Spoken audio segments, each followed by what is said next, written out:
Praise the Lord. ஒரு பொண்ணு இருந்தாளாம். அந்த பொண்ணு வந்து ஏதோ ஊழியம் செஞ்சுட்டு இருக்கிற பொண்ணு தான். அந்த பொண்ணு வந்து எப்போவுமே அவ வந்து ஏசப்பா கிட்ட எப்படின்னா எப்படி ஜெபிப்பான்னா, அவர் வந்து அவள் அப்பாவா பார்க்கறதுனால கொஞ்சம் உரிமை எடுத்து ஜெபிப்பாளாம்.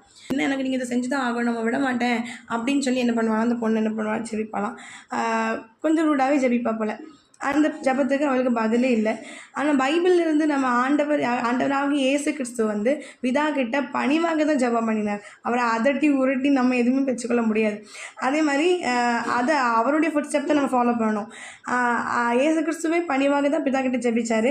அவர் வந்து பிதாவுடைய செல்ல பிள்ளையாக இருந்து கூட அது கொள்ளையாடின பொருளை எண்ணாமல் தன்னை தாழ்த்தி அப்படி தான் அவர் ஜெபிச்சார். அதே போல் நாமளும் கூட நம்ம தாழ்த்தி பணிவாக தான் ஆண்டவர்கிட்ட கேட்கணும். எதனாலுமே அவர்கிட்ட பணிவாக தான் கேட்கணும். ஏன் அவனா அவர் ஆண்டவர். அவர் உங்களுக்கு அப்பாவாக இருந்தாலும் கூட அவர் யார் நமக்கு, அவர் ஆண்டவராக இருக்கிறதுனால அந்த ரெஸ்பெக்டோடு அந்த பயத்தோடு நம்ம என்ன பண்ணணும், அவரை சேவிக்கணும். Thank you so much. பாய்.